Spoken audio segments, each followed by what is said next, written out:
And it says we're live. Yes, that's what it says. So it must be true. We must be live here on YouTube with another episode of our continuing series of conversations live on YouTube about what's going on in the professional beauty and barber business and how we can be helpful to beauty and barber professionals. Topic of the week. Today's topic is lessons from crossover.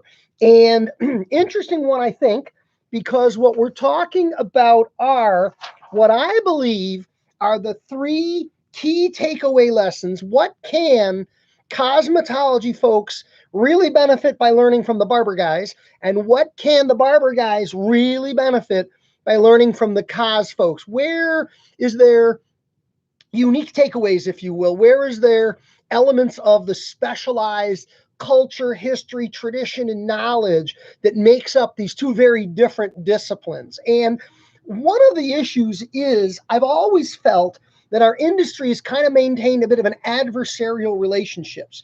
The barbers, they don't want to say a lot of nice stuff about the cos folks, and the cos folks, they're not always real nice about the barbers. You know how it goes. The cos folks are saying, the barbers, they only know two haircuts, short and shorter. And the barber folks are saying, those cos folks, those girls don't know how to use clippers. And while there may be some historical basis in some of those stereotypes, all stereotypes kind of are founded on some base of truth or some reality for somebody that caused them to become popular. It doesn't make them right. It doesn't make them true. It doesn't make them accurate. But it brings up this notion that rather than constantly maintaining an adversarial relationship, what if we acknowledge, and this has been the foundation of what I've called cosmobarberology, what if we acknowledge, hey, the other guys have some good stuff. They have some good traditions and they have some good concepts. And what if we begged and borrowed and stole the best of what each other have to offer? So with that in mind, this is where we're going today. Like, comment, share, turn on your notifications, never miss an episode. Chat is open. You know how all this stuff works. Let's get into it. What are my big takeaways? I'm going to grab my stool here so I can move a little less and focus the conversation. But I want to take a look at what I think are the three greatest takeaways that the barber community can take from professional cosmetologists. Number one is what I call a broader menu. Cosmetology traditionally has had a big old list of services that they offer. Barbers, haircuts. What do you do? Haircuts. What do we got? Haircuts, maybe a beard trim. But cosmetology has had a menu. Hair color services, texture services, conditioning treatments, waxing things, a whole menu of things, and they're all available to barber folk. There's no reason why a barber cannot offer these services, custom tailored for the specifics of their unique market and their unique clientele. But the tradition of a broader menu is something that absolutely comes from the cosmetology side of our industry. Number two on the list, I would say, is a practice of what I'll call more structured cutting. When we talk about hair cutting in cosmetology, we frequently use terms like sections, partings, tension, distribution, elevation. There's a language there that is born of the way in which the cosmetology community deconstructs and then constructs their haircutting activities. And I think the barber folks can learn from that. I think the barber folks can take away a lot from that. I think I've seen that at shows and at events. I think that's borne out in the zoot comb that I introduced, the very specific reasons why some of the key elements of this comb were designed the way they were to specifically support and facilitate technical practice in certain disciplines of what we do. I always say 5 tools: clipper, trimmer, scissor, razor, blender, are 5 primary cutting tools. Well, each one of them really asks something different of a hair cutting comb. And as a result, the comb was designed to support all 5 of those. So that being said, the big takeaway here is the structure that is a part of cosmetology cutting can be very beneficial if incorporated into practices with professional barbers. Third on the list of the big takeaways that I think the barber folks can benefit from Cos, number 3 on the list is take home. The use, recommendation, suggestion, and transaction of business in take home hair care product.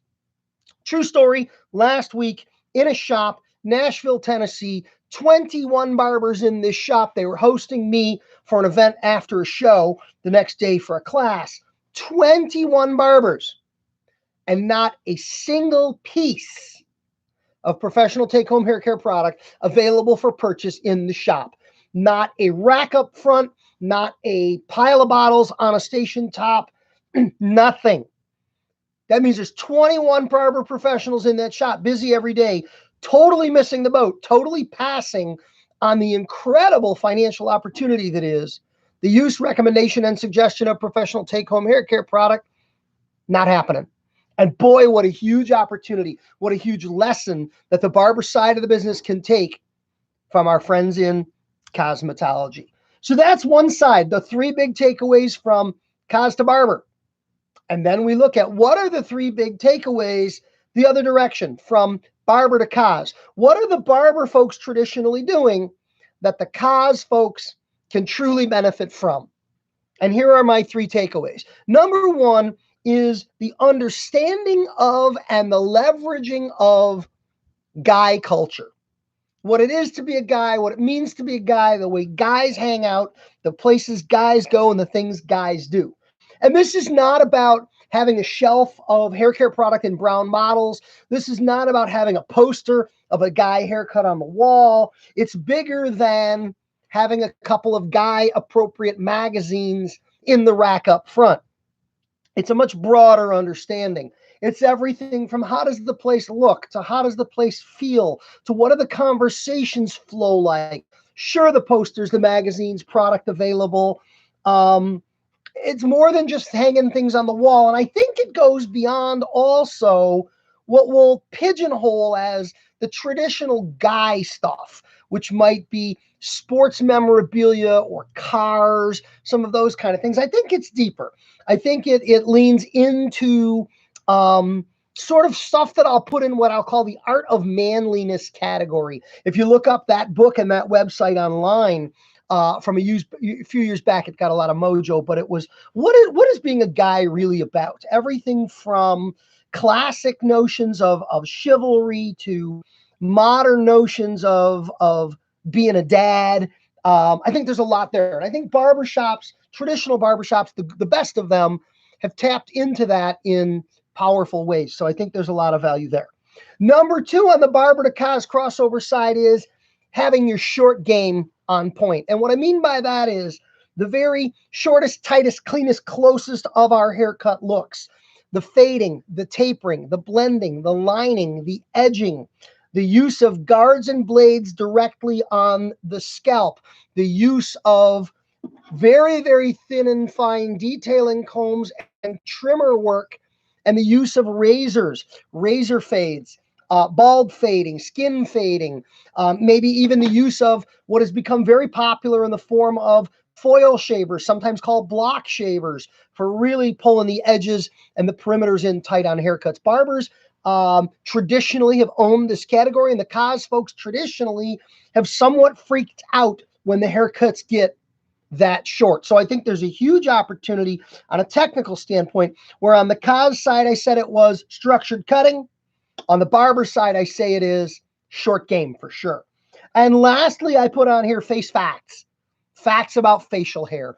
I think the Cos folks can go a long way to wrapping their head and their game around getting comfortable with facial hair.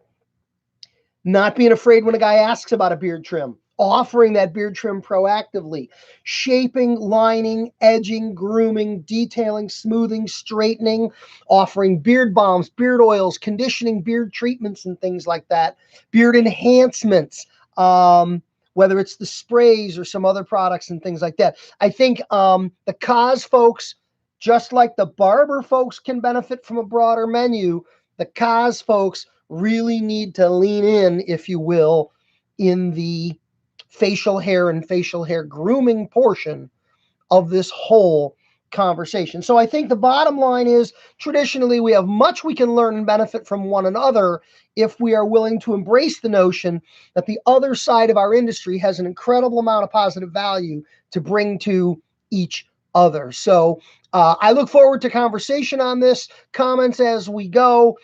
This will be the topic of the week the video goes live and gets posted up and everything.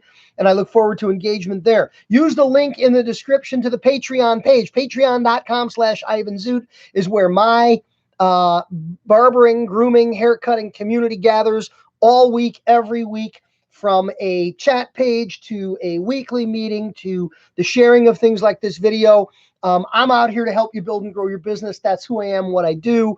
There's books, there's other content at Clipper Guy and ivanzoot.com. So let's continue this conversation and let's build everybody's business, Barber and Cos, with the best of what both of each other have to offer. Thanks for being here today. We'll see you again. Take care. Bye-bye.